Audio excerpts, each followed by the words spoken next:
الحمد للہ نحمده ونصلی علی رسوله الکریم اما بعد فاعوذ باللہ من الشیطان الرجیم بسم اللہ الرحمن الرحیم۔ رمضان 2026، آج ہم نے پارہ نمبر 9واں پارہ پڑھا ہے ہم نے۔ اس میں ہم نے سورہ اعراف ختم کی ہے اور سورہ انفال کو ہم نے شروع کیا ہے۔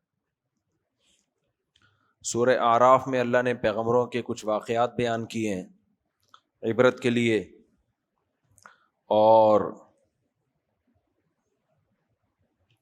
سورہ انفال میں جہاد سے متعلق احکامات ہیں۔ قال الملأ الذين استكبروا من قومه لنخرجنك يا شعيب والذين آمنوا معك من قريتنا أو لتعودن في ملتنا۔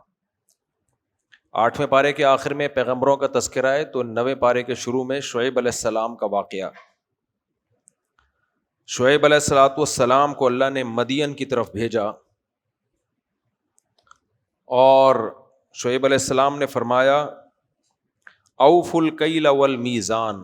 ایک تو شرک بھی وہ کرتے تھے، دوسرا تجارت میں وہ لوگ ناپ تول میں کمی کیا کرتے تھے، ڈنڈی مارتے تھے۔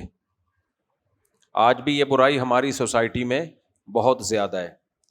دیکھو، آپ اتنے دنوں سے درس سن رہے ہیں، یتیموں کا مال نہ کھاؤ، عورت کا مال مت کھاؤ، کمزور کا مال مت کھاؤ، کتنی آیتیں آئی ہیں نا اس سے متعلق۔ پھر شعیب علیہ السلام کا پورا واقعہ کہ وہ کسٹمر کے ساتھ 2 نمبری کرتے تھے۔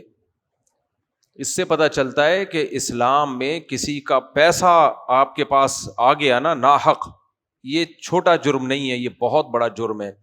ہمارے نبی صلی اللہ علیہ وسلم جو قرضہ لے لیتے تھے اور قرضہ واپس ادا کیے بغیر مر جاتے تھے، ہمارے نبی ان کا جنازہ نہیں پڑھایا کرتے تھے۔ اتنا بڑا جرم ہے، اس لیے پیسوں کے معاملات میں بالکل کیسے رہو، 1 نمبر۔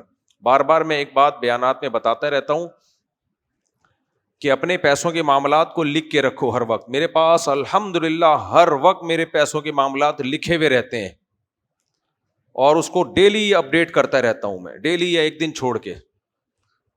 کیا مطلب؟ اللہ نہ کرے ابھی میری موت واقع ہو گئی تو میرے معاملات میں نا کوئی کنفیوژن نہیں ہوگی، کسی کو سب کو پتا ہوگا کتنے پیسے میں نے کہاں سے لینے ہیں اور کس کو کتنے پیسے دینے ہیں، کون سے پیسے میرے پاس کس کے رکھے ہوئے ہیں، میرے ہیں یا کسی کے ہیں، زکوٰۃ کے ہیں، صدقے کے ہیں، کس کو دینے، ایک ایک چیز الحمدللہ کلیئر رکھی ہوئی ہے۔ ایک چھوٹی سی میں آپ کو مثال دے دیتا ہوں۔ تقریباً 8-10 سال پہلے مجھے بیرون ملک جانا ہوا تو میرے پاس پراپرٹی نہیں تھی، اس وقت تھی مگر وہ ایسی نہیں تھی کہ میں اس کو شو کر سکتا، یعنی شو کرنے کا مطلب اتنی کم قیمت کی تھی وہ، اور کاغذ بھی اس کے پکے نہیں تھے۔ خیر وہ پھر ہم نے کسی کو دے دی۔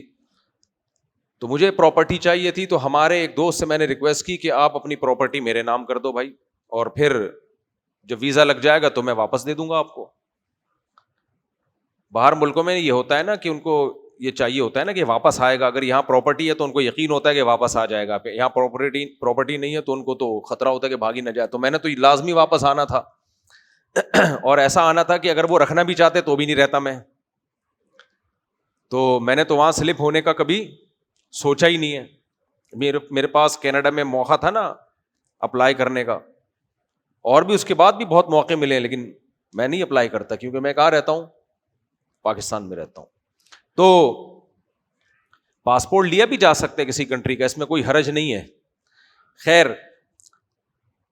تو میں نے اپنے دوست سے کہہ دیا یہ میرے نام کر دیں، تو انہوں نے پلاٹ میرے نام کر دیا۔ میں نے فوراً وصیت لکھی کہ یہ پلاٹ میرے نام ہے مگر میرا نہیں ہے، فوراً لکھ دی میں نے، اور اسے اپنے گوگل ڈرائیو پہ وصیت کے خانے میں ڈال دیا، اور اس کا لنک شیئر کر دیا 1-2 لوگوں کے ساتھ جو اپنے قریبی بااعتماد ہے کہ بھائی میں مر جاؤں تو یہ وصیت کا لنک آپ لوگ کھول دینا۔ تو جیسے ہی وہ کھولیں گے اس میں کیا ہوگا، بھائی یہ پراپرٹی میری نہیں ہے۔ اب جو دینے والا تھا اس کو یہ فکر نہیں تھی، اس نے تو بھائی میں نے کہا یار یہ کرنا، اس کے بھی سائن لیے اپنے بھی سائن لیے۔ میں نے کہا یہ آپ، وجہ اس کی یہ کہ میں نے اپنے نام کی اور اللہ نہ کرے مر گیا تو بعد میں کتنی بڑی مصیبت کھڑی ہو سکتی ہے۔ وارثوں کو یہ شک ہوگا پتہ نہیں ہمارے ابا نے خریدی ہوگی، اپنے نام بھی کرا لی، کتنی بڑی مصیبت کھڑی ہوگی یا نہیں ہوگی۔ اس لیے پیسوں کے معاملے میں بالکل کیسے رہو، ایک نمبر, ایک ایک چیز لکھی ہوئی ہونی چاہیے. کون سی چیز؟ گھر کے سامان کے بارے میں نے وصیت لکھی ہوئی ہے کہ جس گھر میں جس کا جو بھی سامان ہے, فرنیچر جتنا, فریج, چولہے مولے, سب کی ملکیت اسی زوجہ کی ہے, اس میں وراثت جاری نہیں ہوگی.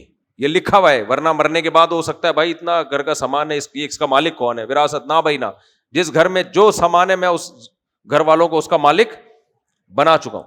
یہاں تک کہ جو مسجد میں, جو ابھی مسجد والوں نے مجھے گھر دیا, بس میں جو پنکھے لگے ہوئے ہیں اس کی بھی وصیت لکھی ہوئی ہے کہ یہ پنکھے میرے نہیں ہیں, یہ مسجد کے ہیں. آپ کیا سوچتے ہیں پنکھوں میں کیا پھڈا ہوتا ہے؟ بھائی ہونے کو سب کچھ ہو سکتا ہے. معاملات کیا ہونے چاہیے؟ کلیئر. اور بتا دوں, آپ ڈیجیٹل لاک لگے ہوئے میرے گھر میں, اس میں لکھا ہوا ہے کہ یہ لاک میری ملکیت میں نہیں ہے, یہ کس کی ملکیت میں ہے؟ مسجد کی ملکیت میں. ان میں وراثت جاری نہیں ہوگی. اور دوسرے گھروں میں جو لاک لگے ہوئے ہیں ان کے بارے میں لکھا ہے وہ میری ملکیت میں ہے, وہ مسجد کی ملکیت میں. ورنہ لوگ کیا کر رہے ہوتے ہیں, اٹھا کے لاک لگا دو, بس کوئی پوچھنے والا نہیں ہے بھائی یہ کیا, کس کے پیسے خرچ ہو رہے ہیں اس پہ, اس کی ریپیئرنگ کس کے ذمہ ہے, کیا ہے یہ. اے سی کے بارے میں لکھا ہوا ہے جس گھر میں ایک اے سی ہے وہ میرا ہے, سوری وہ گھر والوں کا, گھر والے اس کے مالک ہیں. اگر کسی گھر سے 2 اے سی نکلے جو ابھی تک ہے نہیں, لیکن نیت یہ کی بھی, اگر کسی گھر میں دوسرا اے سی لگ گیا تو اس میں وراثت جاری ہوگی. جو ایک اے سی اگر کسی گھر میں ہے تو وہ گھر والے اس کے مالک ہیں. میں شو مارنے کے لیے آپ کو مثالیں نہیں دے رہا, آپ کو پریکٹس کروا رہا ہوں کہ اس طرح سے اپنی تمام چیزوں کو بولو لکھنا پڑے گا آپ کو کہ کون سی چیز کس کی ہے. ایک دم مرو تو بالکل 2-2-4 کی طرح معاملات کیا ہو, کلیئر ہوں. تو ایسے کرنا چاہیے معاملات. یہ قرآن سے ہمیں پتہ چلتا ہے کہ ایک گھر کا میں نے ایڈوانس لیا تھا, کتنے سال ہو گئے, 20 سال سے بھی زیادہ ہو گئے, 30 سال پہلے ایڈوانس لیا تھا. جامعۃ الرشید نے مجھے دیا تھا ایڈوانس گھر کرائے پہ لینے کے لیے. اس وقت جامعہ ہمیں کرائے پہ گھر دیتا تھا کہ آپ لے لو. تو وہ ایڈوانس میں نے جمع کرایا ہوا ہے, اس کے بارے میں بھول گیا کہ وہ میرے ہیں, یعنی میں جامعہ کو واپس کر چکا ہوں یا میرے ہیں. تو میں نے کہا یار یہ جامعہ کے کھاتے میں ہی ڈال دو, 1/3 سے کم تو ہوتی. میں نے کہا بھائی اس گھر سے جو ایڈوانس میرے مرنے کے بعد واپس آئے گا وہ کس کی امانت ہے, یعنی جس چیز میں بھول رہے ہیں تو وہ پھر ڈال دو نا, ادارے میں ڈال دو نا. سمجھ میں نہیں آ رہی میرا خیال ہے بات. آج کل دینداروں کے معاملات بالکل بھی ٹھیک نہیں ہے, کچھ نہیں پتا ہوتا, اتنے پیسوں کی دھاندلیاں ہوتی ہیں, مرنے کے بعد جو جھگڑے ہوتے ہیں, لڑائیاں ہوتی ہیں. مہر کے بارے میں ایک چیز لکھی ہوئی ہے, فرنیچر کے بارے میں, ہر چیز کے بارے میں. سمجھتے ہو گے نہیں سمجھتے؟ تو شعیب علیہ السلام نے اپنی قوم کو یہی سمجھایا تھا کہ پیسوں کے معاملات میں تم کلیئر نہیں ہو. تو قوم کیا کہنے لگی, وَانظُرُوا وَاذْكُرُوا إِذْ كُنْتُمْ قَلِيلًا فَكَثَّرَكُمْ. دیکھو شرک سے بھی شعیب علیہ السلام نے منع کیا, اور پیسوں کے معاملات میں گڑبڑ کرنے سے بھی منع کیا کہ دبا کے بیٹھ جاتے ہو پیسے, ناپ تول میں کمی کرتے ہو, دوسرے کو حق دینے کی باری آتی ہے گڑبڑ کرتے ہو اس میں. اس عمل پہ لانے کے لیے شعیب علیہ السلام نے ملکی قوانین کا ریفرنس نہیں دیا ہے کہ دیکھو یہ اللیگل ہے. جو سیکولر لبرل لوگ ہوتے ہیں نا, وہ ملک کے قانون کو حرف آخر سمجھتے ہیں. بھائی قانون یہ کہتا ہے, قانون کی کتاب کے صفحہ نمبر فلاں پہ یہ لکھا ہوا ہے. اور ملکی قوانین میں اتنی پاور نہیں ہوتی کہ وہ آپ کو موٹیویٹ کرے, کیونکہ بعض دفعہ یہ ہوتا ہے قانون بنانے والے 1 نمبر کے 2 نمبر ہوتے ہیں. تو لوگ کہتے ہیں ان کم بختوں نے ہمارے لیے ایمانداری کے قوانین بنا دیے اور خود بے ایمانی کر کے وہاں تک پہنچے ہوئے ہیں. یہ بھائی آپ کے لیے کوئی قانون بنا رہا ہو, بنانے والا خود قانون توڑ رہا ہو, تو آپ اس قانون کو فالو کرو گے؟ لوگ کہتے ہیں ابے جاؤ, یہ تو ان کے اپنے ہیں, اپنے لیے نہیں ہمارے لیے. یہ بھی گڑبڑ ہوتی ہے. اور بعض دفعہ قانون بنانے والے نیک پرہیزگار ہوتے ہیں, لیکن نیچے لوگوں کو کوئی خوف نہیں ہوتا, ان کا رائے کا اختلاف بھی ہو سکتا ہے کہ یہ قانون غلط ہے. بعض دفعہ وہ سمجھتے ہیں کہ صحیح ہے قانون, لیکن اس پہ پکڑے گا کون ان کو؟ پولیس کو رشوت دی جا سکتی ہے. یہ جو بڑے بڑے ملک ہیں نا جن میں سمجھا جاتا ہے بڑے ایماندار, یہ یہاں سے لگتے ہیں بڑے ایماندار. جب آپ رہو گے سب کچھ مارکیٹ میں چل رہا ہوتا ہے. ہاں کچھ میں کم بدماشی ہیں, کچھ میں زیادہ بدماشی ہیں. تو اس لیے شعیب علیہ السلام نے ملکی قوانین کا حوالہ نہیں دیا, بلکہ اللہ کا حوالہ دیا, اور اللہ کی نعمتیں گنوائیں وَاذْكُرُوا اِذْ كُنْتُمْ قَلِيلًا، دیکھو ایک جگہ شعیب علیہ السلام نے فرمایا انی اراکم بخیر، میں تمہیں دیکھتا ہوں کہ اللہ نے تمہیں خوشحالی میں رکھا ہوا ہے. تو اس کی نعمتوں کا شکر یہ ہے کہ اس نے حکم دیا کہ کسٹمر کے ساتھ دو نمبری مت کرو، اس کا حکم ہے. تو تاجر کو جو ایمانداری کا حکم ہے نا، وہ ملکی قوانین کی وجہ سے بھی ہوگا، لیکن اصل میں یہ کس کا قانون ہے؟ اللہ کا. آپ اگر اللہ کی نعمتوں کے ناشکرے ہو تو پھر آپ کسٹمر کے ساتھ دھوکا کرو گے آپ.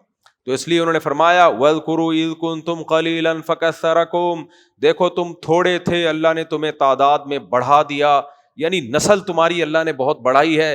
تو یہ بھی اللہ کا تم پر احسان ہے. اس احسان کا تقاضا یہ ہے کہ شرک بھی مت کرو اور دھوکا بھی مت دو لوگوں کو. تو وہ قوم کیا کہنے لگی؟ قال الملأ الذين استكبروا من قومه، جو متکبر لوگ تھے نا، پیسے والے، ذرا اونچے طبقے کے لوگ، سب سے زیادہ ان کے مفاد پہ زد پڑتی ہے. اچھا عجیب بات ہے، کرپشن کا ریشو جو زیادہ پیسے والے ہیں ان میں زیادہ ہے، غریبوں میں کم ہے. حالانکہ غریبوں میں زیادہ ہونے چاہیے، کیا خیال ہے؟ لیکن پیسے والوں میں زیادہ ہے. وجہ اس کی یہی ہے، نبی صلی اللہ علیہ وسلم نے فرمایا کہ اگر انسان کو سونے سے بھرے ہوئے دو وادی دے دی جائیں تو وہ چاہے گا کہ اس جیسی ایک اور وادی مل جائے. تو مالدار کے دل میں دولت کی ہوس یہ غریب آدمی سے زیادہ ہوتی ہے. ہمارے حضرت اس کی ایک لاجک بیان کیا کرتے تھے، فرماتے تھے دیکھو جو جس چیز کے ساتھ رہتا ہے اسے اس سے محبت ہو جاتی ہے، جو رہتا ہی نہیں ہے تو محبت کہاں سے ہوگی؟ تو مالدار نے دولت کا نشہ اور مزہ دیکھا ہے، اس لیے اس کو دولت سے محبت، اس محبت میں وہ حلال حرام کی فکر چھوڑ دیتا ہے. غریب نے دولت کا مزہ دیکھا ہی نہیں ہے، اس نے کبھی ایئر کنڈیشن کے جھونکے بولو دیکھے نہیں، اس نے ہمیشہ رکشوں کے دھکے کھائے ہیں. لینڈ کروزر میں کبھی کسی نے بٹھا لیا یہاں سے وہاں تک تو چلا گیا، ورنہ چلانے کا مزہ اس کو نہیں آیا. وہ ایسے بستروں پہ سوتا ہے جس کو منجی کہتے ہیں، اس میں نیچے سے بھی ہوا لگتی ہے اور اوپر سے بھی ہوا لگتی ہے، وغیرہ وغیرہ. خیر، تو اب وہ قوم کیا کہنے لگی، شعیب علیہ السلام کی قوم. یہ بہت اہم موضوع ہے، اللہ کرے سمجھ میں آ جائے. دیکھو اس قوم کو شعیب علیہ السلام سے اختلاف کس بات پہ ہوا؟ دوسرے مقام پہ قرآن میں آتا ہے اصلاتک تأمرک ان نترک ما یعبد آباؤنا او ان نفعل فی اموالنا ما نشاء. اس سے پتہ چلتا ہے اس آیت سے کہ شعیب علیہ السلام نماز بھی پڑھتے تھے، روزے بھی رکھتے تھے، عبادت بھی کرتے تھے، لیکن ان کی قوم کو نہ ان کے روزے پہ اعتراض، نہ ان کی عبادت پہ، نہ ان کی نماز پہ. مذہبی لوگوں کے نماز روزے پر کسی کو اعتراض نہیں ہوتا، کہتے ہیں پڑھو بھائی اچھی بات ہے، بلکہ خود جن چڑیل بھوت بھگانے کے لیے نمازیوں کے پاس جائیں گے، مولوی صاحب ہمارے لیے بھی دعا کر دیں، نماز پڑھ رہے ہیں ماشاءاللہ ماشاءاللہ. لیکن لوگوں کو مولویوں پہ جو اعتراض ہوتا ہے نا، وہ ان کی نمازوں پہ نہیں ہوتا، اعتراض ان کے فتووں پہ ہوتا ہے. یہ انٹرفیئر کیوں کر رہے ہیں ہماری لائف میں؟ یہ کیوں بتا رہے ہیں کہ بھابھی کا دیور سے پردہ فرض ہے؟ یہ تو ہمارے فیملی سسٹم کو ڈسٹرائے کر رہے ہیں. یہ کہتے ہیں کہ بہن سالی جو ہے وہ بہنوئی کے سامنے نہیں آ سکتی. ان باتوں پہ لوگوں کو کیا ہوتی ہے؟ تکلیف ہوتی ہے. نماز پڑھتے رہو، زکوٰۃ بھی سال میں ایک دفعہ ہوتی ہے نا تھوڑی سی. تو شعیب علیہ السلام کی قوم کیا کہتی ہے؟ آپ کی نماز آپ کو یہ ترغیب دے رہی ہے کہ ہم اپنے مال میں جیسے چاہیں خرچ نہ کریں، بلکہ آپ سے پوچھیں کہ کیا صحیح ہے کیا غلط ہے. سمجھ میں آ رہی بات؟ آج علماء بتاتے ہیں نا یہ سود ہے، یہ سودی بینک کی جاب حرام ہے، یہ انشورنس حرام ہے، یہ فلانا حرام. تو لوگ بھی کہتے ہیں یار ان مولویوں نے دین کو بہت مشکل بنا دیا. بھائی اسلام کامل دین ہے، وہ آپ کے مالی معاملات میں بھی دخل اندازی دے گا، وہ آپ کے گھریلو معاملات میں بھی. اللہ کے جب بندے ہیں تو پورے بندے ہیں یا تھوڑے سے بندے ہیں؟ تو پورے بندے ہیں. تو ہر چیز میں کس کے حکم کو زندہ کرنا ہے؟ اللہ کے حکم کو. فقہا نے جو عبادات کے باب میں جتنے بڑے احکام لکھے ہیں نا، خرید و فروخت کے حکام بھی اتنے ہی بڑے لکھے ہیں. ملک چلانے کے حکام، کتاب القضاء، کتاب الحدود، کتاب القصاص، سب حکام ہیں فقہ کی کتابوں میں. ہر چیز میں شریعت کو زندہ کرنا ہے. تو قوم جواب میں کہنے لگی لَنُخْرِجَنَّكَ یا شعیب. شعیب علیہ السلام تو سمجھاتے رہے. دیکھو دعوت کی دو قسمیں ہیں. ایک دعوت وہ ہے جو عوام کے لیے دعوت کا کام اللہ نے واجب قرار دیا ہے، اس میں حکم یہ ہے. اچھا جہاد بھی اسی میں آتا ہے، خوب سمجھ لو. دعوت یہ ہے، نبی صلی اللہ علیہ وسلم نے فرمایا مر رأى منکم منکرا فلیغیرہ بیدہ، ہم میں سے کوئی بھی شخص کوئی گناہ دیکھے تو اسے اپنے ہاتھ سے بدل ڈالے. یہاں تک سمجھ میں آ گئی بات؟ یہ تبلیغ مجھ میں اور آپ پہ سب پہ کیا ہے؟ منہ سے بول لو نا جلدی سے، فرض ہے. آگے آپ نے فرمایا فَإِن لَّمْ يَسْتَطِعْ، اگر اس کی استطاعت نہ ہو، فَبِلِسَانِهِ، تو ہاتھ سے نہ بدلے بلکہ کس سے بدلے؟ پھر زبان سے. منع کرے یہ غلط. فَإِن لَّمْ يَسْتَطِعْ، اگر زبان سے بدلنے کی طاقت بھی نہ ہو، فَبِقَلْبِهِ، تو دل سے بدلے، یعنی دل میں نیت کرے کہ جب مجھ میں طاقت ہوئی میں اس کو بدل دوں گا. یہ 3 درجات امتیوں کے لیے کس نے بیان کیے ہیں؟ نبی صلی اللہ علیہ وسلم نے. اسی طرح جہاد کے بھی درجات ہیں. ایک جہاد دفاعی ہے جو ہر قیمت پہ کرنا ہے، ایک ہے اقدامی، خود لڑنا آگے بڑھ کے. اس میں قرآن نے حکم دے دیا کہ ان یکم مئۃ یغلبوا مئتین، خود لڑائی کرنے کے لیے ضروری ہے کہ دشمن کے مقابلے میں کم سے کم آدھی قوت تمہارے پاس ہو. اگر آدھی سے بھی کم قوت ہے تو لڑنے کی اجازت نہیں ہے، کیونکہ پھر استطاعت نہیں ہے. نہیں ہے میرا خیال ہے بات. اسلام میں جہاد ایسا نہیں کہ منہ اٹھاؤ اور ڈھشن ڈھشن جا کے ٹھش پش کر کے آ جاؤ کہ بھائی کوئی بات نہیں. لوگ غلط آیت، قرآن کی آیتیں غلط جگہ پڑھ رہے ہوتے ہیں.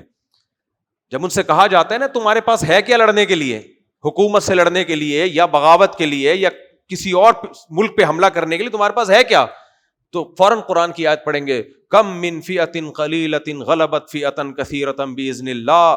دیکھو قرآن کہتا ہے بہت سی کمزور جماعتوں کو اللہ نے بہت بڑی بڑی طاقتور جماعتوں پہ غلبہ عطا کیا ہے. فوراً یہ قرآن کی آیت پڑھ دیں گے تو کہیں گے طاقت نہیں چاہیے جہاد کے لیے، جذبہ چاہیے. تو یہ جذباتی باتوں کی حد تک تو یہ باتیں درست ہیں، مگر یہ قرآن کی تعلیمات کے خلاف. قرآن نے حکم دیا ہے کہ اقدامی جہاد کے لیے طاقت بھی چاہیے، اور کم سے کم طاقت اتنی کہ جتنی دشمن کی ہے اس سے کم از کم آدھی ہو. وہ اگر 1 لاکھ ہیں تو آپ کم از کم کتنے ہو؟ 50,000. ان کے پاس اگر جہاز ہیں 10 طیارے ہیں تو کم از کم تمہارے پاس کتنے ہو؟ 5 طیارے ہوں. ان کے پاس اگر 100 ٹینک ہے تو کم از کم تمہارے پاس کتنے ہو؟ 50. اس سے پہلے جب تک اس حد تک طاقت نہ ہو جائے کسی سے پنگا لینے کی تمہیں اجازت نہیں ہے. مار کھاؤ گے تو خود بھگتو گے اس کو، پھر اللہ کے کھاتے میں نہیں ڈالنا. الآن خفف اللہ عنکم، قرآن کہہ رہے اللہ نے تم پہ تخفیف کر دی ہے. شروع میں حکم یہ تھا تھوڑے ہو زیادہ سے لڑو، پھر اللہ نے تخفیف کر کے بول دیا کم سے کم کتنا ہو؟ آدھی طاقت ہو. اس لیے علماء نے بیان کیا کہ اگر لڑائی ہو اور مسلمانوں کی طاقت آدھی سے بھی کم ہو تو پھر بھاگنے کی بھی اجازت ہے، کیونکہ وہ پھر جنگ سے بھاگنا نہیں کہلائے گا بلکہ وہ خودکشی سے بھاگنا کہلائے گا. سمجھ میں آ رہی ہے بات؟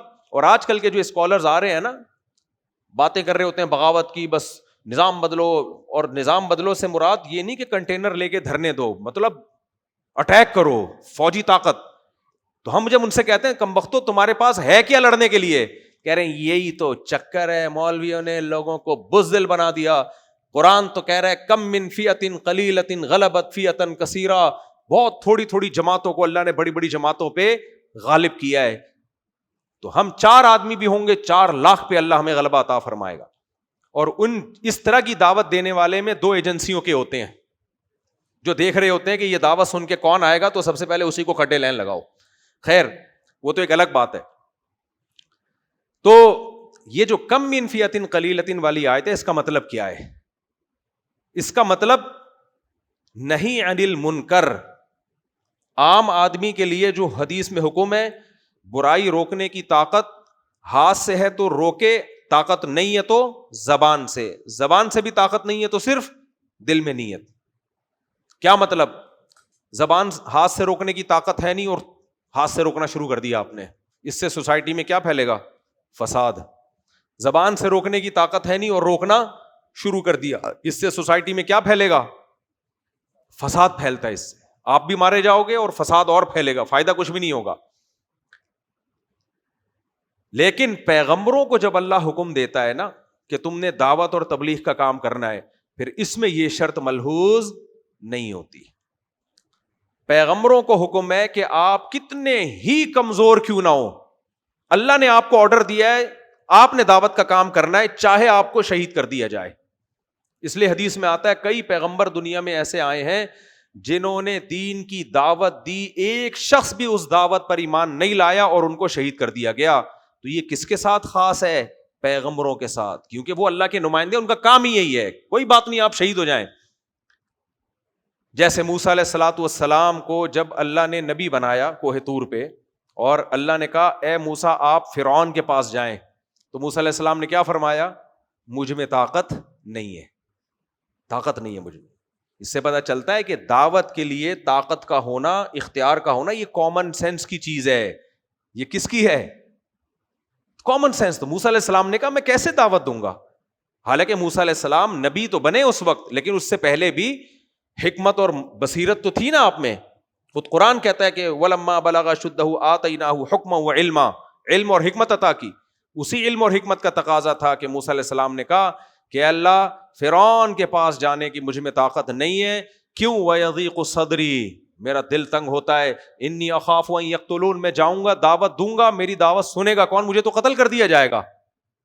کیا مطلب؟ جس دعوت دینے کا فائدہ ہی نہیں ہے, میں جاؤں گا, وہ تو مجھے تلاش کر رہا ہے, میں تو موسٹ وانٹیڈ بنا ہوا ہوں, اور تو مجھے فرعون کے محل میں بھیج رہا ہے, تو وہ مجھے کیا کر دے گا؟ وہ تو تلاش کر رہا ہے قتل کرنے کے لیے, تو وہ تو قتل, میری دعوت کا اثر کیا ہوگا؟ تو اللہ نے گارنٹی لی ہے کلا ہرگز قتل نہیں کرے گا.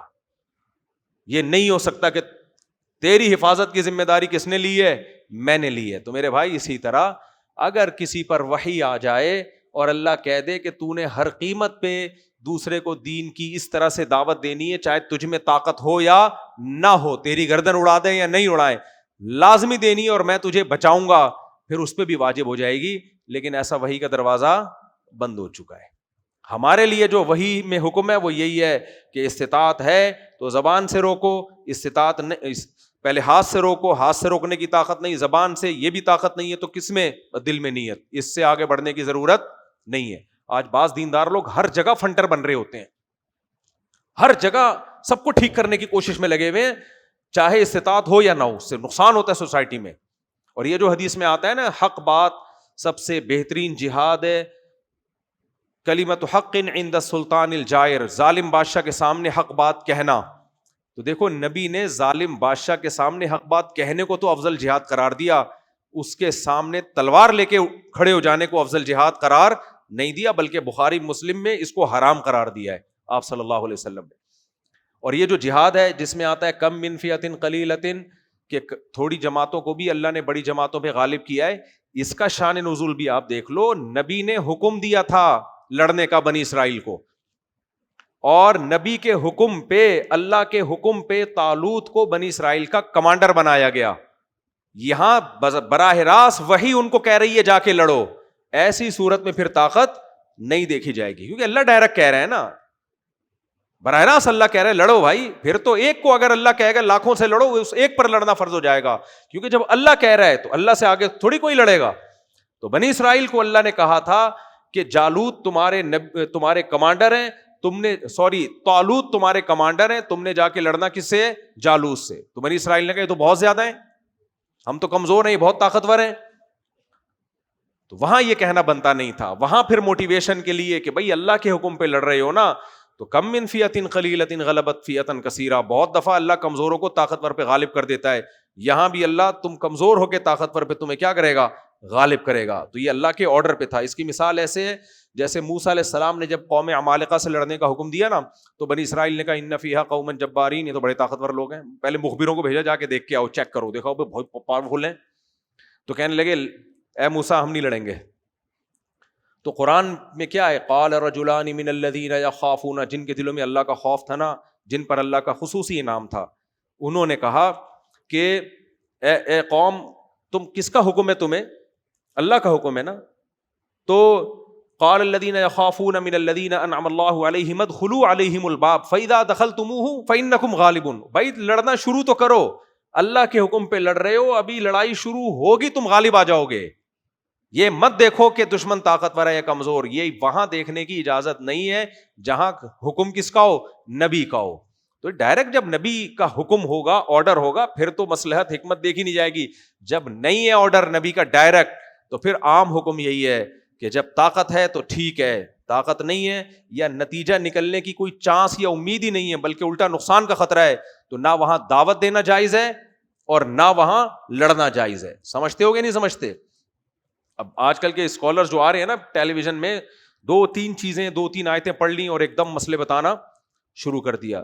تو جہاد کا باب آپ دیکھتے ہیں فقہ کی کتابوں میں, حدیث میں, تو ہمیں پھر ملتا ہے کہ اس میں طاقت کا توازن کیا ہے, ضروری ہے. تو کم سے کم آدھی طاقت, اس سے پہلے آپ کو اجازت نہیں ہے. اور دنیا میں بھی اصول ہے نا, دنیا میں بھی اصول ہے. آپ کمزور ہیں اور 6 آدمی آ رہے ہیں لڑنے کے لیے, آپ بولو کم من فیۃ قلیلۃ غلبت فیۃ کثیرہ, بہت دفعہ کمزوروں کو اللہ نے طاقتور پہ غلبہ دیا ہے, 6 سے میں اکیلا لڑوں گا, تو لڑ دو, آپ پٹو گے, اس کے علاوہ کچھ بھی حاصل نہیں ہوگا. سمجھ میں آ رہی ہے بات کہ نہیں آ رہی ہے؟ تو یہ بہادری نہیں ہے کہ اپنے سے کئی گنا زیادہ طاقت. ہاں ڈائلاگ میں, فلموں میں ڈائلاگ کے حساب سے ٹھیک ہے, یہ فلموں میں ڈائلاگ کے حساب سے کیا ہے, تو فلموں کی باتیں فلموں کے اندر اچھی ہوتی ہیں, گراؤنڈ ریئلٹی پہ فلموں کی باتیں اچھی نہیں ہوتی. خود اپنے معاملات میں یہ کچھ نہیں کرتے, 10 بندوں کو دیکھتے ہو آ رہے ہیں تمہیں کوٹنے کے لیے تو بھاگ جاتے ہو, تو پھر اسلام کو کیوں بدنام کر رہے ہو؟ اسلام پہ ایسی چیزوں کا لیبل لگا کے کیوں لوگوں کو بیوقوف بنا رہے ہو؟ تو ہمیشہ گراؤنڈ ریئلٹی کو دیکھ کر فیصلہ کیا جائے گا کہ کیا کرنا ہے اور کیا نہیں کرنا. لوگ افغانستان کی مثال دے دیتے ہیں, وہ بھی تو تھوڑے سے تھے اور اتنی بڑی طاقت کو انہوں نے بھگا دیا اور افغانستان پہ قبضہ کر لیا. وہ تھوڑے سے تھے, پہلی بات افغانستان پہ کوئی پراپر حکومت قائم تھی نہیں, لہذا ان کا حکومت کے خلاف نکلنا یہ بغاوت نہیں کہلائے گا, کیونکہ حکومت تھی نہیں. افغانستان تو ٹکڑوں میں بٹا ہوا تھا, کوئی ایک اسٹیٹ تھی نہیں. دوسری بات, وہ جو باہر کی طاقتوں سے لڑے ہیں وہ دفاعی جنگ ہے. دفاع کی مطلب آپ کے ملک میں گھس کے کوئی آپ کو مار رہا ہے پھر لڑو آپ. دفاع میں تو بلی بھی شیر پہ چماٹے مارتی ہے, حالانکہ طاقتور ہے, کیونکہ مرتا کیا نہ کرتا. تو ہم بات دفاعی جنگ کی نہیں کر رہے, ہم کس کی کر رہے ہیں؟ اقدامی لڑائی کی کر رہے ہیں. تو دفاع میں تو سب لڑتے ہیں, وہ تو لڑنا حق ہے. چلو یہ بہت اہم موضوع تھا, یہ میں نے تھوڑا بتانا ضروری تھا. اللہ تعالیٰ فرماتے ہیں قال الملأ الذین استکبروا من قومہ. تو شعیب علیہ السلام نے جب سمجھایا نا, تو وہ جو متکبر لوگ تھے وہ کہنے لگے ما نفقہ کثیرا مما تقول, اے شعیب تیری بہت سی باتیں ہماری سمجھ میں آتی نہیں. حالانکہ کتنی کلیئر بات کر رہے تھے کہ اللہ نے تمہیں کھلایا پلایا, خوشحال بنایا, اللہ نے تمہیں آبادی بھی بہت دی, تمہاری نسل بھی بہت تیزی سے بڑھائی اس نے, طاقتور بنا دیا تمہیں. تو اس کا تقاضا یہ ہے کہ اللہ کے حکم پہ کسٹمروں کو مت ٹھگو, 2 نمبری ان کے ساتھ مت کرو. اس میں کوئی ایسی بات ہے جو سمجھ میں نہ آئے؟ لیکن جواب میں کیا کہہ رہے ہیں, ما نفقہ کثیرا مما تقول, اے شعیب تیری باتیں ہماری سمجھ میں نہیں آ رہی. ایسا ہی ہوتا ہے جب انسان, اس کو کہتے ہیں کڑوی حقیقت. بعض حقیقتیں ہوتی ہیں لیکن وہ چکھنے میں کڑوی لگتی ہیں, اس لیے انسان اس حقیقت کو پینے سے انکار کر دیتا ہے, بہانے تراشتا ہے کہ سمجھ میں نہیں آ رہا. تو ایسے, اور پھر کہنے لگے لنخرجنک یا شعیب, اے شعیب اب ہمارے پاس ایک ہی حل ہے, تو دعوت سے باز نہیں آ رہا. میں نے بتایا نا ایک عام شخص ہوگا, اس کو اجازت ہے کہ وہ جب دیکھے نا کہ قوم باز نہیں آ رہی تو چپ کر کے اپنے کاموں میں لگ جائے, یہ اجازت ہے, ٹھیک ہے نا, اور کوئی اور کام کرے. لیکن پیغمبروں کو اس کی اجازت نہیں ہے. پیغمبروں کو یہ کہ جب تک اللہ کا حکم نہیں آتا تا حکم ثانی آپ نے دعوت دیتے رہنا ہے. ہمیں حکم یہ ہے کہ دعوت سے فائدہ ہو رہا ہے تو دو, نہیں ہو رہا تو بے وقوفوں پہ اپنا ٹائم ضائع مت کرو, کہیں اور جاؤ, کوئی اور کام کرو یا کسی اور کو دعوت دو. یونس علیہ السلام سے یہی خطا ہوئی, اجتہادی خطا. انہوں نے قوم کو دعوت دی, جب نا امید ہو گئے تو انہوں نے کہا بھائی یہ قوم تو فائدہ نہیں ہے, آسمان سے عذاب آئے گا, چلو میں چلا جاتا ہوں. اللہ کو غضب آیا کہ آپ تو پیغمبر ہیں, آپ کو وداؤٹ پرمیشن یہاں علاقہ چھوڑنے کی اجازت نہیں تھی. مجھے اور آپ کو ہے, یونس علیہ السلام کو نہیں تھی, پیغمبر تھے. تو فرق سمجھ میں آ گیا پیغمبر میں اور غیر پیغمبر میں. جب یہ ویڈیو کیمرہ نیا نیا ایجاد ہوا تھا نا, تو ہمارے رشتہ دار ہیں ابھی امریکہ میں ہوتے ہیں, مرچنٹ نیوی میں کیپٹن تھے, اللہ ان کی عمر میں برکت دے, ان کو صحت دے. تو انہوں نے ویڈیو کیمرہ خریدا, نیا نیا آیا تھا, اور ویڈیو کیمرے سے چھپ چھپ کے ویڈیو بنانے لگے جو رشوت خور ہوتے ہیں نا آفیسر, سمجھ رہے, ان کی ویڈیو, یہاں سے وہ رشوت لے رہا ہے, یہ لے رہا ہے, ایسے کر رہا ہے, جو بھی الٹے 2 نمبری ہو رہی تھی. کسی نے ان کو سمجھایا بھائی یہ کام مت کرو, یعنی مت کرو اس لیے کہ یہ تمہیں چھوڑیں گے نہیں, یہ سارے بڑے بڑے تگڑے لوگ ہیں یہ. انہوں نے کہا نہیں, ان کے دل میں جذبہ تھا کہ میں برائی کو جڑ سے ختم کروں گا. تو کہتے ہیں پھر مجھے خود سنا رہے تھے واقعہ, بہت پرانی بات ہے, 25-30 سال پرانی سے بھی زیادہ, اس سے بھی زیادہ پرانی بات ہوگی, میں چھوٹا تھا اس وقت. مجھے کہنے لگے کہ یار ایک آفیسر نے مجھے سمجھایا, بولا بھائی تم پیغمبر نہیں ہو, پیغمبروں کی مدد کا اللہ نے وعدہ کیا ہے اور ان کی تو ذمہ داری ہے, ان کو تو بھیجا اسی کام کے لیے ہے, تم پیغمبر تھوڑی ہو. کیونکہ یہ کام کر رہے ہیں تو ظاہر ہے دشمنیاں کم تھوڑی ہوں گی, کوئی مار دے گا, قتل کر دے گا, بچے یتیم ہو جائیں گے, تو بھائی جتنا اتنا نہیں علی المنکر کرو جتنا افورڈ کر سکتے ہو. کہتے ہیں مجھے سمجھ میں آ گیا واقعی یار میں کوئی پیغمبر تھوڑی ہوں, پیغمبروں کے لیے تو اللہ نے, اچھا اللہ نے پیغمبروں سے یہ بھی وعدہ کیا ہے کہ ہم آپ کو روزی بھی دیں گے, رزق بھی ہم آپ کو دیں گے, لا نسألک رزقا نحن نرزقک, قرآن کہتا ہے ہم آپ کو روزی دیں گے. کہہ رہے مجھے خیال ہوا میری تو جاب سیکنڈوں میں ختم ہوگی, میں کہاں سے کھاؤں گا بھائی. تو پیغمبروں کے لیے تو اللہ نے روزی کا بھی وعدہ کیا کہ آپ دعوت کے کام میں لگے رہو, روزی روٹی آپ کو کون دے گا؟ اللہ دے گا. کہتے میرے سے تھوڑی, وہ آفیسر نے کہا تم سے تھوڑی اللہ نے وعدہ کیا ہے کہ تم جو ہے آفیسروں کے پیچھے پڑے رہو جو رشوت لے رہے ہیں اور نہیں علی المنکر کر کے چھوڑو, روزی میں تمہیں دوں گا. تو اللہ جاب جائے گی کہاں سے بچوں کو پڑھاؤ گے؟ تو جو استطاعت میں ہے وہ چھوڑو نہیں, جو استطاعت میں نہیں ہے اس کے پیچھے مت پڑو. بعض دفعہ آدمی زیادہ فنڈر بنتا ہے, جاب بھی گئی, روزی بھی گئی, پھر بھیک مانگنے پر آ جاتا ہے وہ لوگوں کے سامنے. تو اس لیے کچھ چیزیں پیغمبروں کے ساتھ بولو خاص ہیں. ہمیں کیا حکم ہے؟ زمینی حقیقت کو دیکھیں. تبھی اپنے باپ کو بھی کوئی نصیحت کرنی ہو نا, ایک آدھ دفعہ کر دو, ابا کو سمجھا دو, باقی چھوڑ دو. ابا ہیں چماٹے مار دیں گے رکھ کے بلا وجہ کے, بتی سی باہر آ جائے گی. لوگ آتے ہیں میرے ابا سگریٹ پیتے ہیں, میرا ابا, ابے تیرا ابا جو بھی کرتا ہے محبت سے سمجھا دے, باز آ جائے ٹھیک ہے, نہیں تو ابا کو تبدیل کرنا یہ نہیں ہو سکتا, ابا نہیں چینج ہو سکتا. تو یہاں بھی ایسا ہی تھا کہ وہ شعیب علیہ السلام کی قوم نا تنگ آنے لگی, بھئی آپ کیوں نصیحت کر رہے ہو بار بار, جیسے نوح علیہ السلام نصیحت کر رہے تھے, کتنے سال لگا دیے؟ 950 سال. تو قوم بھی تنگ آ گئی نا, ان کو دیکھ کے کانوں میں انگلیاں ٹھوس لیتی قوم, ان کو دیکھ کے منہ پہ کپڑا ڈال دیتی. لیکن نوح علیہ السلام کو حکم نہیں تھا کہ آپ نے پیچھے ہٹنا ہے, مانے نہ مانے جب تک میرا حکم نہ آئے دعوت دیتے رہنا ہے. کتنے سال دعوت دی ہے؟ 950 سال. کیا حوصلہ نوح علیہ السلام کا, کتنا بڑا حوصلہ. پیغمبر نہیں تھکتے بھائی, ان کا تو کام ہے دیتے رہیں گے دعوت. یہی تو فرق ہے پیغمبر میں اور عام امتی میں. تو یہاں بھی شعیب علیہ السلام دعوت دیتے رہے, تو وہ قوم پھر دھمکیوں پہ آ گئی. لَنُخْرِجَنَّكَ يَا شُعَيْب, اے شعیب اب ہم تجھے یہاں سے ملک بدر کر دیں گے, اور جو تیرے ساتھ ایمان لائے ہیں نا تجھے, جنہوں نے پیغمبر مانا ہے, ان کو بھی یہاں سے نکال دیں گے. اور اَوْ لَتَعُودُنَّ فِي مِلَّتِنَا, یا تو ہمارے مذہب میں لوٹا. اب جلا وطنی کے علاوہ کیونکہ تنگ آنے لگے تھے, بار بار یہ نہیں دیکھ رہے کہ بھائی یہ پیغام کس کا دے رہے ہیں, اللہ کا پیغام ہے. تو یہ انسان میں بڑی ٹیکنیکل فالٹ ہے, وہ دنیا کی نعمتوں میں پڑھ کے بھول جاتا ہے کہ مجھے کسی نے بنایا ہے. وہ سمجھتا ہے کہ میں ہی ہوں اصل, سب کچھ میں ہی ہوں. تو جب وہ کہنے لگے نا آپ ہمارے دین میں آ جائیں, تو کہنے لگے قد افترینا علی اللہ کذبا, بھائی ہم تو اللہ پہ جھوٹ باندھیں گے اگر ہم تمہارے دین میں آ جائیں. اس کا مطلب ہم تو اللہ پہ جھوٹ بول رہے تھے. پھر قال الملأ الذین کفروا من قومہ, پھر جو کافر تھے وہ کہنے لگے لئن اتبعتم شعیبا انکم اذا لخاسرون, قوم سے کہنے لگے اے لوگو اگر تم شعیب کی بات کو مان کے چلو گے علیہ السلام تو تم خسارے میں پڑ جاؤ گے. پھر ایک وقت آیا, اللہ فرماتے ہیں فَأَخَذَتْهُمُ الرَّجْفَةُ, ایک زوردار زلزلے نے اس قوم کو پکڑا. فَأَصْبَحُوا فِي دَارِهِمْ جَاثِمِينَ, یہ سب کے سب اپنے گھروں میں اوندھے پڑے ہوئے تھے. فرشتے نے چیخ ماری زور سے, اس چیخ سے ان کے کلیجے پھٹ گئے تھے. الذین کذبوا شعیبا, اب اللہ ہمیں بتا رہے ہیں دیکھو جنہوں نے شعیب کا انکار کیا, پیغمبر کا انکار کیا, کانوا هم الخاسرین, وہی لوگ خسارے میں ہوئے.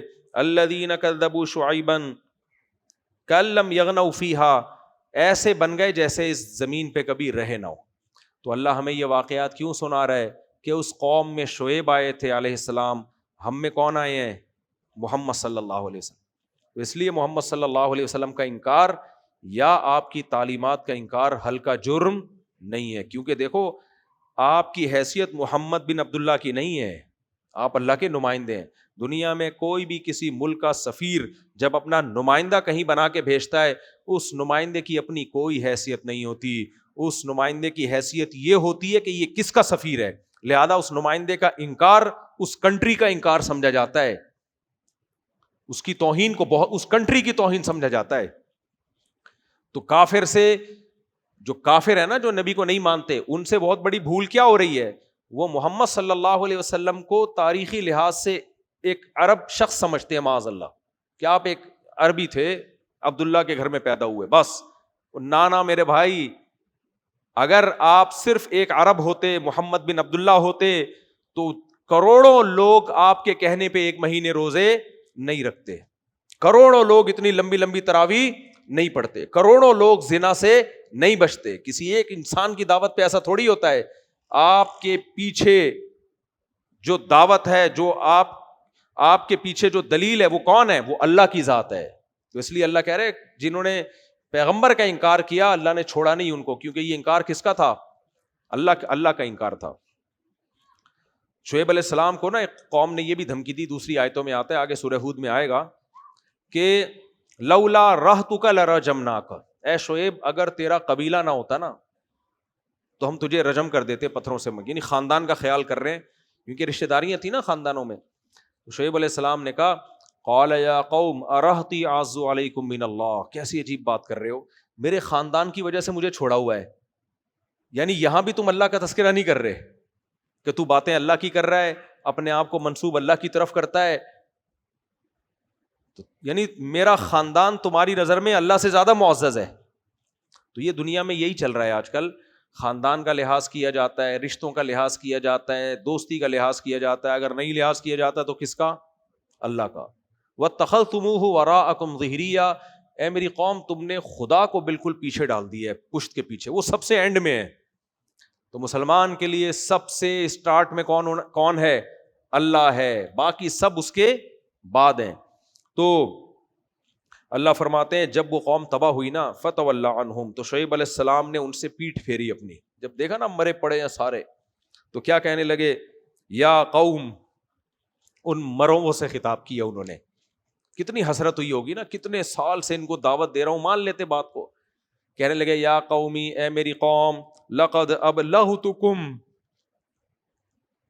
رسالات ربی, میں نے اپنے رب کا پیغام, اپنے رب کے پیغامات تمہیں پہنچا دیے. پیغام نہیں کہا بلکہ کیا کہا؟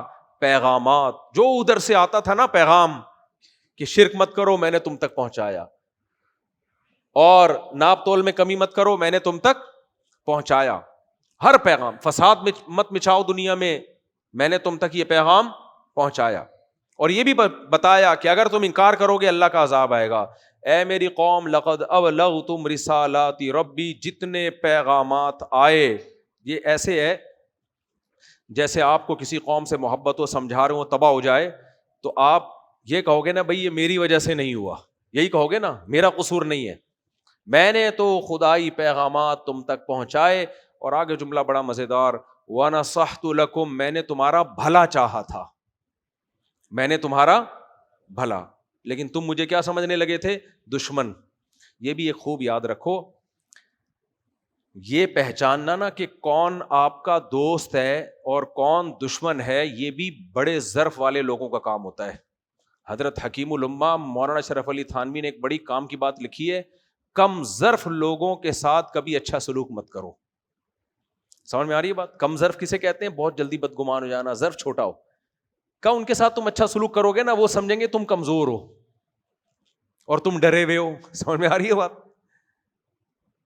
وہ تم ڈرتے ہو. یا ہمارے ایک استاذ ہیں, بڑے زبردست باتیں ہیں, اللہ نے ان کو حکمت عطا کی ہے. کہتے ہیں میں نے بعض لوگوں کے ساتھ اتنا اخلاص کا معاملہ کیا کہ ان کو یقین ہی نہیں آیا کہ اتنا مخلص بھی کوئی ہو سکتا ہے, تو وہ سمجھیں کسی کا ایجنٹ ہے یہ. صحیح ہے, ہوتا ہے یہ. بعض دفعہ آپ کسی کے ساتھ بڑا اچھا سلوک کرتے ہو, اگلا سمجھتا ہے کوئی دو نمبر ہی کر رہا ہے, کیونکہ آپ میں وہ تحمل ہی نہیں ہے نا, آپ نے کبھی دیکھا ہی نہیں کہ کوئی نیک بھی ہو سکتا ہے. میں نے چند سال پہلے بیانات کیا نا کہ اپنے بہن بھائیوں میں ہدیہ دیا کریں, گفٹ دیا کریں. ایک خاتون, جو پرانی بات ہے, وہ خاتون نے کہا میں نے اپنے بھائی کو پیسے دیے, تو انہوں نے جو مجھے پیسے دیا کرتے تھے نا ماہانہ, وہ بند کر دیے. میں نے کہا کیوں؟ کہنے لگے وہ, انہوں نے کہا تمہارے پاس تو بڑا پیسہ ہے, لوگوں کو بانٹتی پھر رہی ہو. خیر بھائی, اگر وہ دے رہی ہے تو آپ اور دو.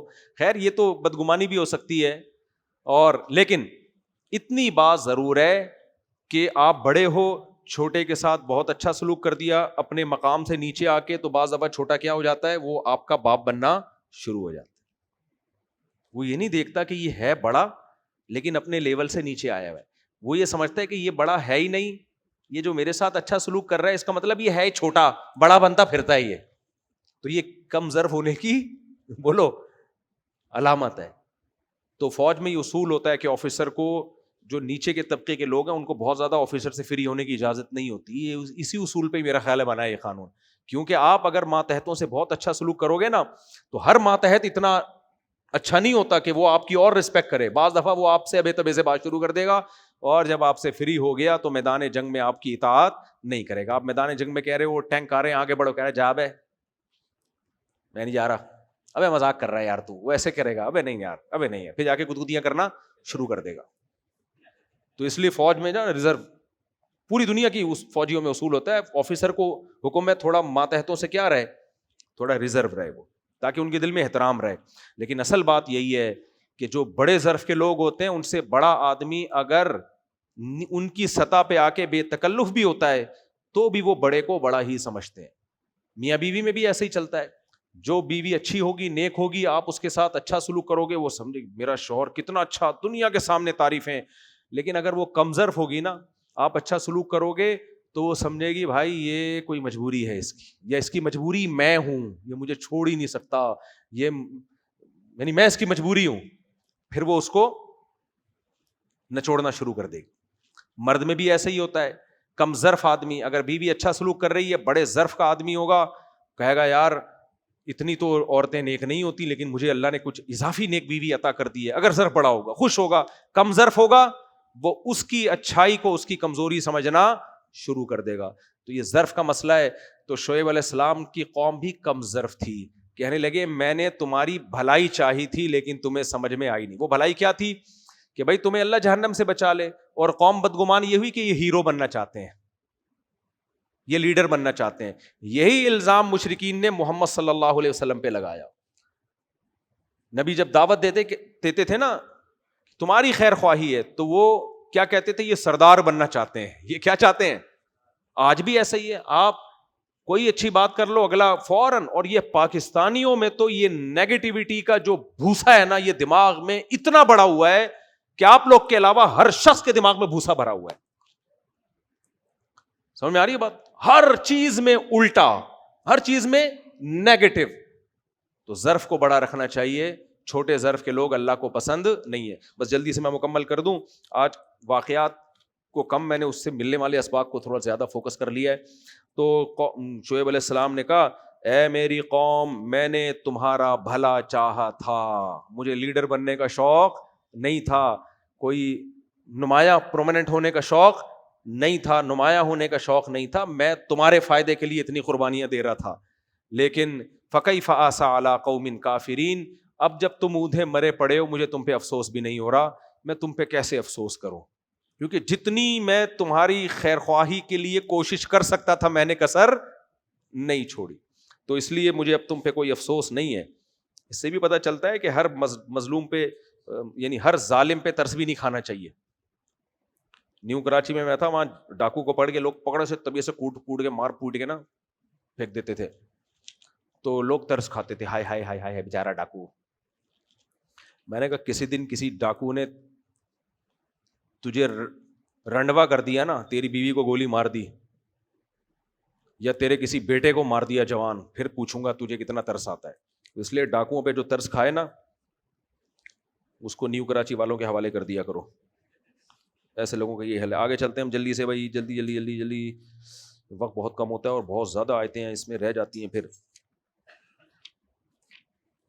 ہر ایک پہ ترس نہیں کھایا کرو. اللہ تعالیٰ فرماتے ہیں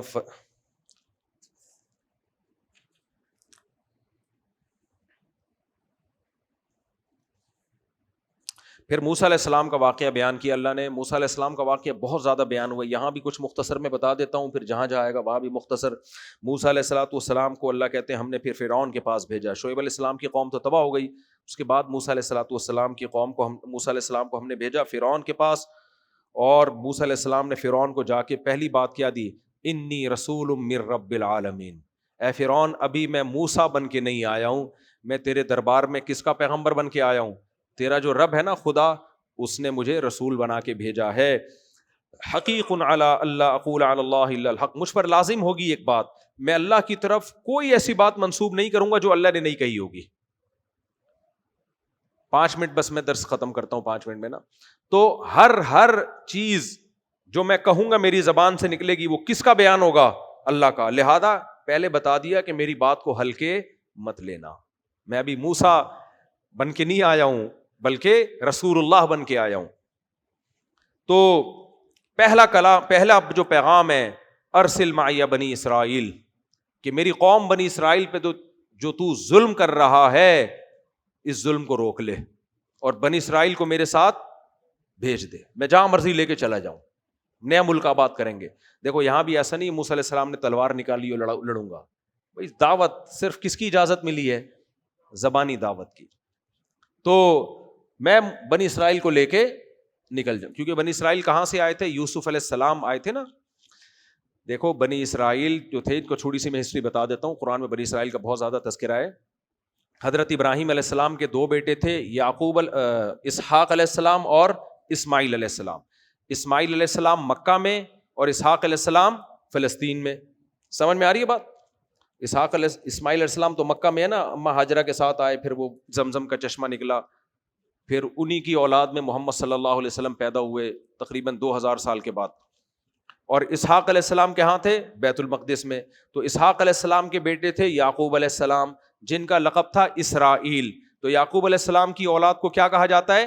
بنی اسرائیل۔ یعقوب علیہ السلام کے 11 بیٹے تھے، اور پھر دوسری زوجہ سے یوسف علیہ السلام اور بنیامین، یہ 2 بیٹے تھے۔ تو یوسف علیہ السلام کو بھائیوں نے جیلسی میں کنویں میں ڈال دیا، کنویں سے کوئی مصر سے قافلہ آ رہا تھا، وہ نکال کے کہاں لے گیا؟ مصر۔ تو اس طرح اسحاق علیہ السلام، یعقوب علیہ السلام کے جو بیٹے تھے یوسف، وہ کہاں پہنچ گئے؟ مصر میں۔ پھر سورہ یوسف میں اس کی پوری تفصیل ہے۔ تو بالآخر یوسف علیہ السلام مصر کے بادشاہ بن گئے، اور انہوں نے اپنے والد کو جو یعقوب علیہ السلام تھے بما اہل و عیال، تقریباً کہتے ہیں تاریخ میں لکھا ہے کہ 90 کے قریب افراد تھے یعقوب علیہ السلام کے خاندان کے۔ ہمیں لوگ 19 پہ اور 19 اور 4 ملا کے 20 21 22 23 پہ لوگ تانے دیتے ہیں۔ یعقوب علیہ السلام کے بیٹے بہویں پوتے ملا کے کتنے تھے؟ 90 کے قریب۔ وہ 90 کا قافلہ لے کے نا اپنے بیٹے بیٹیاں پوتے بہویں داماد سب کو لے کے کہاں شفٹ ہو گئے؟ مصر میں۔ پھر وہاں سے بنی اسرائیل کی نسل کہاں چلی ہے؟ مصر، لیکن وہ تھے اقلیت میں۔ اور مسلمان جہاں بھی اقلیت میں رہا ہے نا، وہ حسد کا شکار ہوا ہے۔ افریقہ میں جو مسلمان رہتے ہیں نا، میں ان سے کہتا ہوں بیٹا تم لوگ ان پہ بہت احسان کرتے ہو، پیسہ بہت کما لیا، سب کچھ ہے، لیکن تم ہو مائنورٹی میں۔ کسی بھی وقت بین الاقوامی طاقتوں کی کھوپڑی گھومی، وہ یہاں ان لوگوں کے ذریعے تم پر ظلم کروانا شروع کر دیں گے، کیونکہ بین الاقوامی طاقتیں تلاش کرتی ہیں مسلمان جہاں مائنورٹی میں ہیں وہاں ان پہ ظلم کروایا جائے۔ سمجھ میں آ رہی ہے بات کہ نہیں آ رہی ہے؟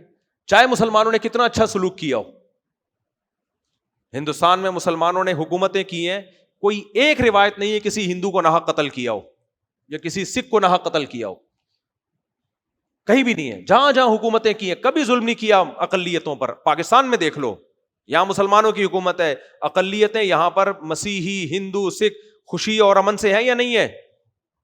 سب کو آزادی ہے۔ میں نے جو ولاگ بنایا تھا نا کلات میں، پٹھانوں کا علاقہ ہے، کتنے غیرت مند ہوتے ہیں دین کے نام پہ، بلوچ پٹھان، لیکن وہاں کھلے عام مندر ہے اور ہندو جا رہے ہیں۔ جب میں نے ولاگ بنا کے ہندوستان چینل پہ ڈالا ہے، انڈیا سے لوگوں کے فون آئے کہ ہمیں تو پتہ ہی نہیں تھا پاکستان میں اتنے آرام سے مندروں میں ہندو لوگ جا کے عبادت کرتے ہیں، اتنے امن سکون میں ہیں۔ تو ہمیشہ مسلمانوں میں اثر ہے، لیکن جہاں مسلمان اقلیت میں آئے نا تو بین الاقوامی طاقتیں وہاں پر انتقام لیتی ہیں۔ کیوں؟ حسد کس سے ہوتی ہے؟ جس کے پاس کچھ ہو۔ یہ مورخین نے لکھا ہے، انگریز مورخین نے، کہ مسلمانوں جب بوسنیا میں لڑائیاں ہو رہی تھی، انگریز مورخ نے لکھا ہے مسلمانوں کے پاس 2 بڑی بڑی نعمتیں ہیں۔ نمبر 1 مذہب بڑا مضبوط، یعنی جس کو یہ برحق سمجھتے ہیں پورا ایک ایسا کوئی کسی کے پاس ایسا مذہب ہے, ایک مضبوط مذہب ہے جس میں یہ جڑے ہوئے ہیں, اور اس مذہب کی وجہ سے یہ کسی دوسرے سے متاثر نہیں ہوتے. سمجھ میں آ رہی ہے بات؟ بھائی کوئی بھی دوسرا اسلام سے متاثر ہو سکتا ہے, مسلم کسی مذہب سے متاثر, اس کے پاس کچھ ہے نہیں نا متاثر کرنے کے لیے, ایک جامع مذہب ہے. دوسرا بڑھتی ہوئی آبادی, یہ گورے کے الفاظ ہیں, میرے الفاظ نہیں ہیں, اس کے 2 الفاظ ہیں, یہ تو ایک کچھ تو میں نے ایڈیشن کر لیا. نمبر 1 اس نے کہا کہ نمبر 1 مذہب جو اسلام مذہب ہے ان کے پاس, یہ بڑی اٹریکشن والی چیز ہے ان کے پاس. نمبر 2 بڑھتی ہوئی آبادی, یہ گورے کے الفاظ ہیں. یہ بڑھتی ہوئی آبادی دنیا میں کسی اور قوم کے پاس نہیں ہے. اور جہاں جہاں میرا سفر ہو رہا ہے, اسپیڈ کیا ہو رہی ہے, اسپیڈ کیا ہو رہی ہے, بڑھ رہی ہے. خیر, تو اس کا نتیجہ کیا نکلتا ہے؟ آپ کتنا ہی اچھا سلوک کر لو, بعض دفعہ اچھا تو سلوک آپ کرو گے لیکن اگلا حسد میں بھی آ جاتا ہے. کس میں آ جاتا ہے؟ جیلس ہونے لگتا ہے, یار یہ کیا. تو یہودیوں کو یہی تو جیلس تھا, اس اسلام سے ان کو حسد تھا. تو میں نے ان سے بھی بولا بھائی, میں نے کہا یار آپ لوگ یہاں رہتے ہو, اچھا سلوک کرو ان لوگوں کے ساتھ, لیکن اپنے لیے نا کوئی دوسرے ملک بھی رکھو. صحیح ہے نا, پاسپورٹ کسی اور کنٹری کا بھی کوئی بھروسہ نہیں ہے. جو بڑی بڑی طاقتیں ہیں نا, جو دنیا میں امن کے ٹھیکیدار بنے ہوتے ہیں, جب فساد کروانے ہوں گے نا تو یہ کہہ کے کہ یہ مسلمان یہاں اتنے مضبوط کیوں ہیں تھوڑے سے اتنے پاورفل کیوں ہیں. پاورفل تجارت میں ہے, خالی بزنس میں, تو یہ اتنے کی یہ اسی پہ لڑائی لڑوا دیں گے یہ. تو وہاں بھی ایسا ہی ہوا. یوسف علیہ السلام جب مصر میں گئے, اور آپ کے جو 90 افراد تھے, ایک تو خوبصورتی, مصر میں تو مصر کے جو وہاں کے مقامی لوگ تھے ایسے تھوڑی تھے, یہ خوبصورتی میں حلال کا بھی بڑا دخل ہوتا ہے. انبیاء اور ان کی اولادوں کی خوراکیں بڑی پاکیزہ ہوتی ہیں, سمجھ رہے ہو کہ نہیں سمجھ رہے؟ تو یوسف علیہ الصلوۃ والسلام اور ان کے بھائی جب وہاں آباد ہوئے, خوبصورت بھی وہ, با اخلاق بھی وہ, کوئی ان کے اندر 2 نمبریاں نہیں, اور پھر مصر کے لیے انہوں نے اتنے اچھے کام کیے کہ عوام کے دل میں بھی ان کی محبتیں. تو آہستہ آہستہ آہستہ آہستہ جو حاسد لوگ تھے انہوں نے پروپیگنڈا کرنا شروع کر دیا کہ ہمارے ملک میں یہ لوگ آ کے قبضہ کر کے بیٹھے ہوئے ہیں, یہ ہمارا ملک ہے, اور یہ لوگ کہاں سے آئے ہیں, یہ وہاں. یہی سب سے بڑی منجن ہوتا ہے, یہ تو ہمارا ہے. بھائی ہمارا کیا ہوتا ہے, ورنہ تو پھر آدم علیہ السلام جہاں پیدا ہوئے تھے وہاں جاؤ, سب ادھر ادھر سے ہی آئے ہوئے ہوتے ہیں. آسٹریلیا میں جو انگریز ہیں وہ اصل وہ تھوڑی ہیں, اصل تو وہاں کے کالے ہیں, تو پھر ان کے پاس حکومت دے دو. کینیڈا میں جو نیٹو لوگ ہیں نا, نارتھ پول پہ رہتے ہیں, میں نے جا کے ملا ہوں میں ان سے, اصل تو وہ ہیں.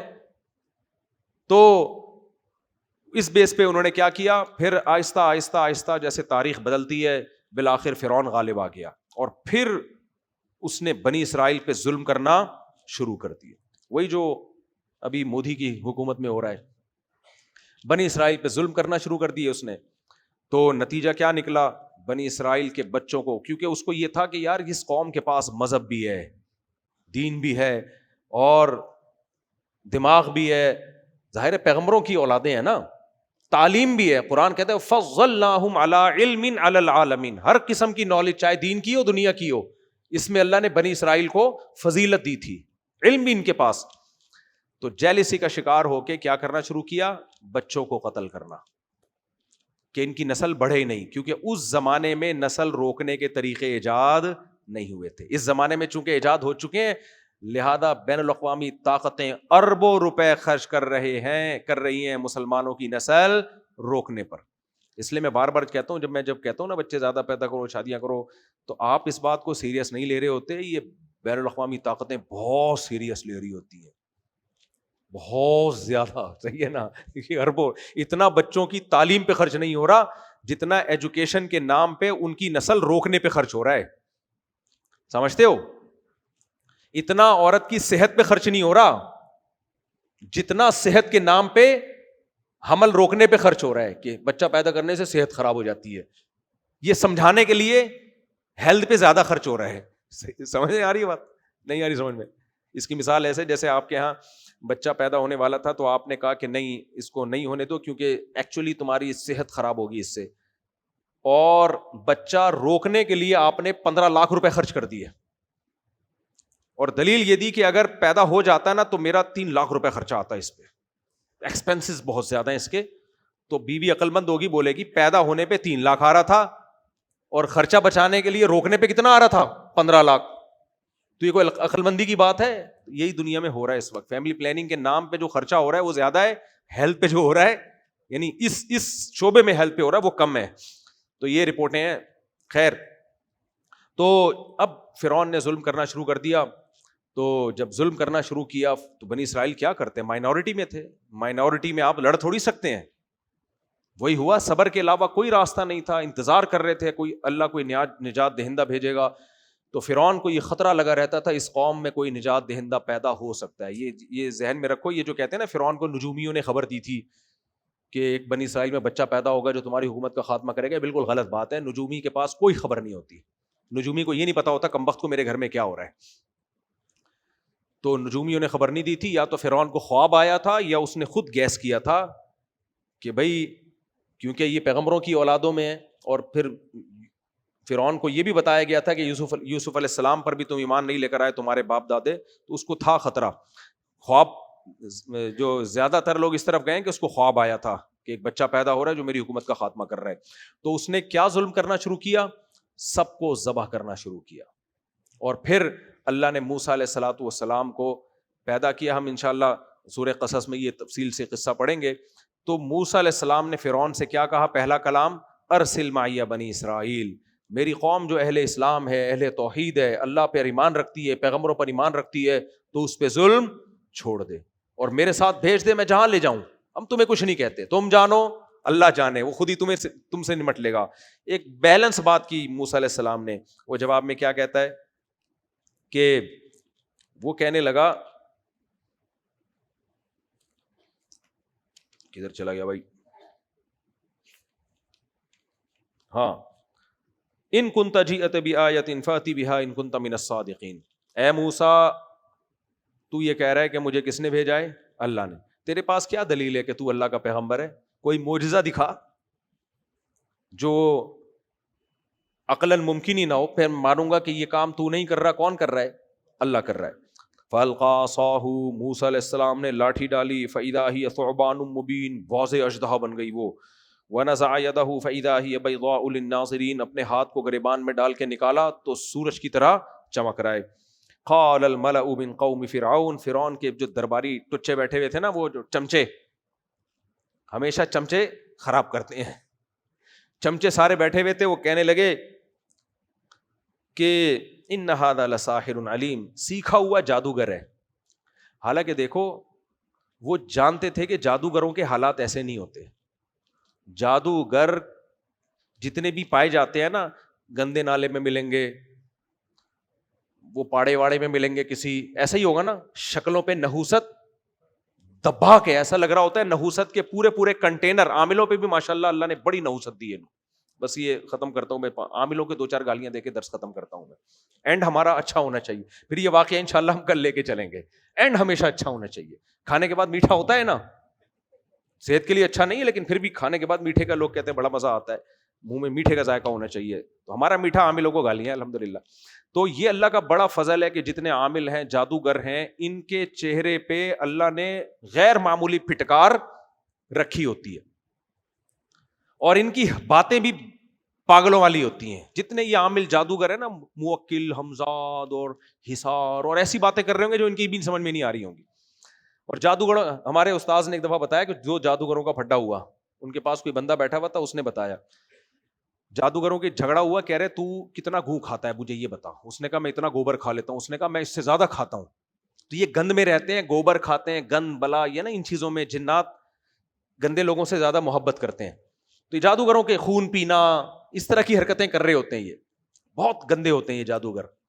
تو اچھا، اس زمانے میں جادو کا بڑا زور تھا. تو فرعون اور اس کے درباری جانتے تھے کہ جادوگروں کے ایسے حالات بولو نہیں ہوتے.